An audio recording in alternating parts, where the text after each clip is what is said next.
मैदान रिपोर्टरमध्ये आपल्या सर्वांचं स्वागत आहे। मित्रांनो, आपण आलो आहोत पुणे जिल्ह्यातील बारामती तालुक्यातील मुर्टी या गावामध्ये। मित्रांनो, या ठिकाणी सालाबादप्रमाणे भैरवनाथ यात्रा उत्सवाच्या निमित्तानं दिनांक 2 मे रोजी भव्यदिव्य अशा एक आदत एक बैल मैदानाचं आयोजन नियोजन मुर्टी गावामध्ये करण्यात आलं असून या मैदानाचं आयोजन नियोजन कसं आहे, हे मैदान कशा पद्धतीनं पार पडणार आहे, या मैदानाच्या नियम अटी काय आहेत, हे सगळं आपण या मुलाखतीच्या माध्यमातून आयोजकांकडून जाणून घेणार आहोत। चला तर मग।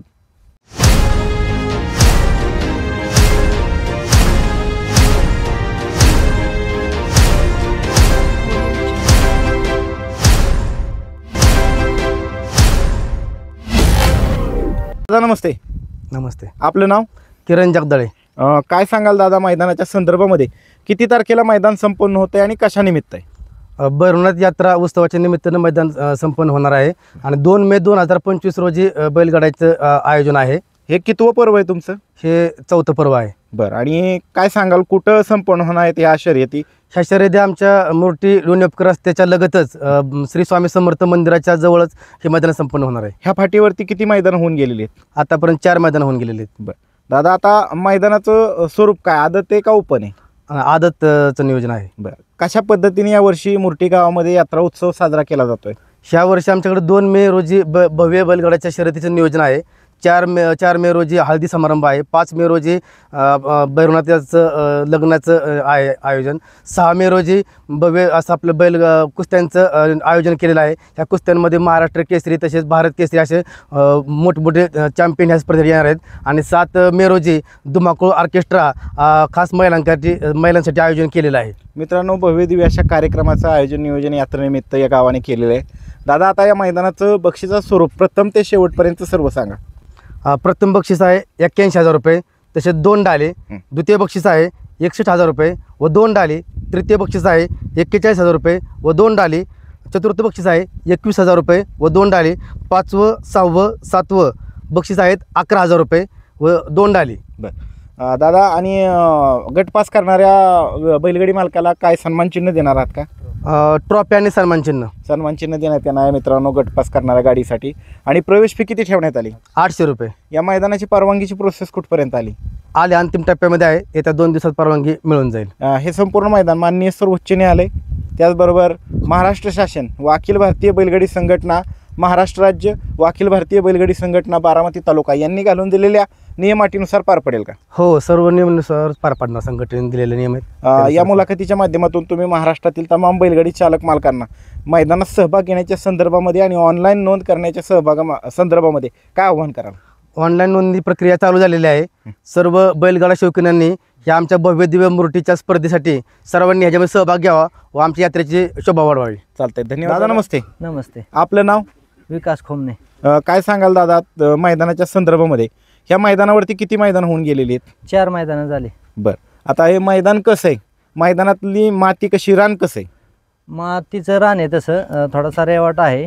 काळ्या मातीचं रान आहे? हा, काळ्या मातीचं रान आहे। एकूण मैदानामध्ये किती फाटे आहेत?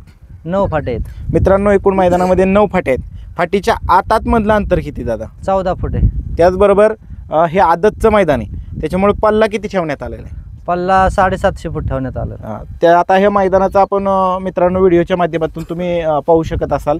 तर ह्या मैदानाचं रोलिंग वगैरे कधी होईल? रोलिंग मंगळवारी होईल। मंगळवारपर्यंत रोलिंग पूर्ण होईल। खाली सुट्टीच्या ठिकाणी एका वेळेस किती गट थांबू शकतात? 5 गट थांबू शकतात। निकाल रेषेच्या समोर किती बैलांना थांबण्यासाठी जागा आहे? 400 ते 500 फूट मोकळी जागा। या मैदानाच्या आजूबाजूला धोकादायक परिस्थिती निर्माण करणारा घटक विहीर, ओढा, नाला, दरी असं काय आहे का? नाही, काय नाही। त्याचबरोबर या मैदानाला एकूण किती टक्के बॅरिकेड असणार आहे? 50%। बरं, त्याचबरोबर खाली सुट्टीच्या ठिकाणी पट्टी आहे का? पट्टी आहे ना। तिथं कॅमेऱ्याची व्यवस्था केली? हो, आहे। निकाल रेषेच्या समोर कॅमेरे आहेत का? हो, 2 कॅमेरे। 2 कॅमेरे। या मैदानाचं झेंडा पंच म्हणून कोण काम पाहणार आहे? कालिदास आपागाटे। या मैदानाचं समालोचन कोण कोण करणार आहे? मयूर तळेकर विंग आणि विकास जगदाळे सर कुमठे। त्याचबरोबर निकाल रेषेवरती प्रेक्षक कंट्रोल करण्यासाठी कशा पद्धतीचं आयोजन करण्यात आलेलं आहे? आपलं यात्रा कमिटीचे आमचे सगळे गावातले आम्ही सहकार्य करणार। त्याचबरोबर ज्या दिवशी मैदान संपूर्ण आहे त्या दिवशी संपूर्ण दिवसभर या ठिकाणी पशुवैद्यकीय अधिकारी उपस्थित राहणार आहेत। पिण्याच्या पाण्याच्या टँकरची व्यवस्था केली? 2 टँकर सोडणार आहे। त्याचबरोबर ॲम्ब्युलन्सची व्यवस्था करण्यात आली? हो, होणार आहे। बैलगाडी मालकांनी मैदानात आल्यानंतर मैदानाच्या कुठल्या बाजूला निवारा करायचा आहे? मैदानाच्या उजव्या पूर्व बाजूला। पूर्व बाजूला। तुम्ही या मुलाखतीच्या माध्यमातून महाराष्ट्रातील तमाम बैलगाडी चालक मालकांना काय आव्हान कराल ऑनलाईन नोंद करण्याच्या संदर्भामध्ये?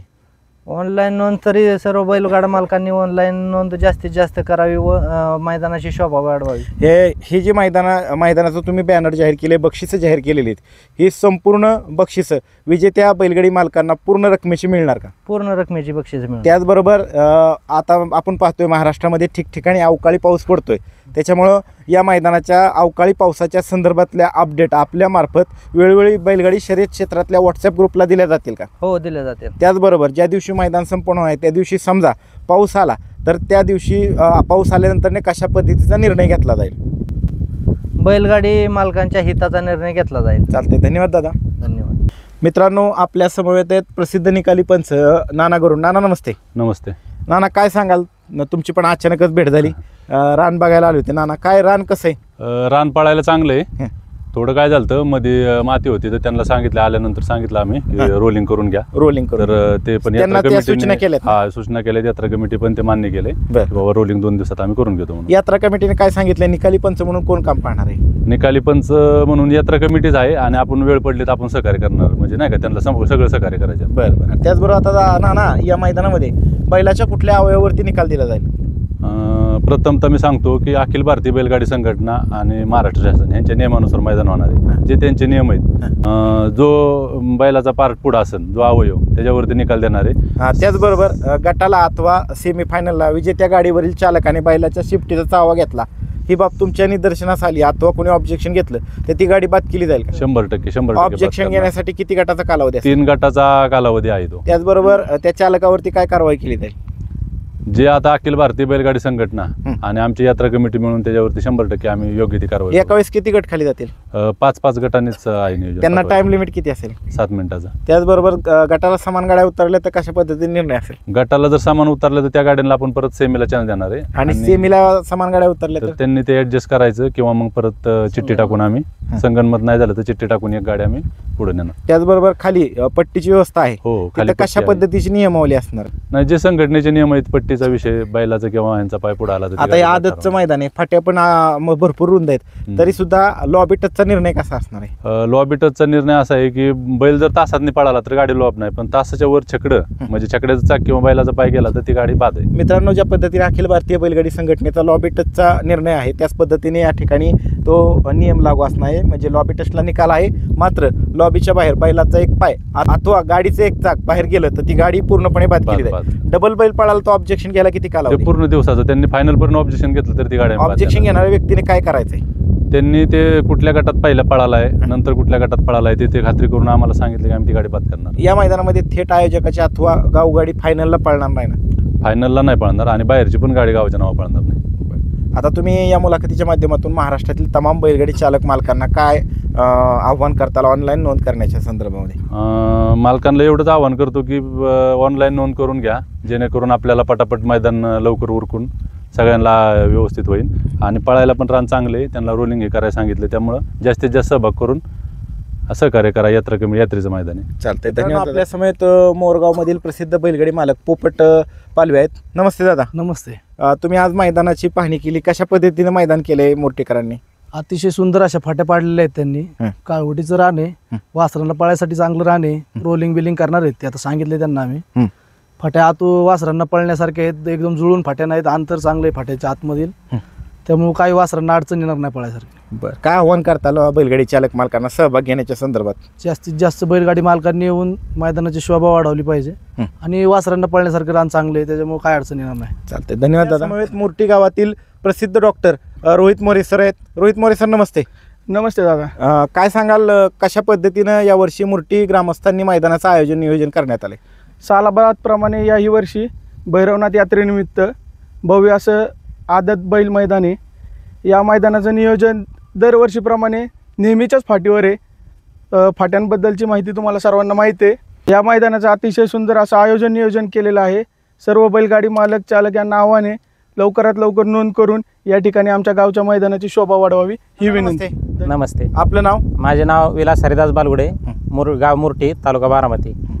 आमच्या इथे दरवर्षीप्रमाणे यंदाही बैलगाडी शर्यतीचे मैदानची मोठी तयारी केलेली आहे आणि सर्व गाडी मालकांना अजिबात कसलाही त्रास होणार नाही असे मैदान बनवले आहे. मैदानावर रोलरसुद्धा फिरवायचा आहे आणि जास्तीत जास्त बैलगाड्या मालकांनी या मैदानाचा लाभ घ्यावा आणि लवकरात लवकर नोंद करून आपले सहभाग दाखवून गावाची शोभा वाढवावी. चालतंय. धन्यवाद दादा. भैरवनाथाच्या नावाने भैरवनाथाच्या नावाने भैरवनाथाच्या नावाने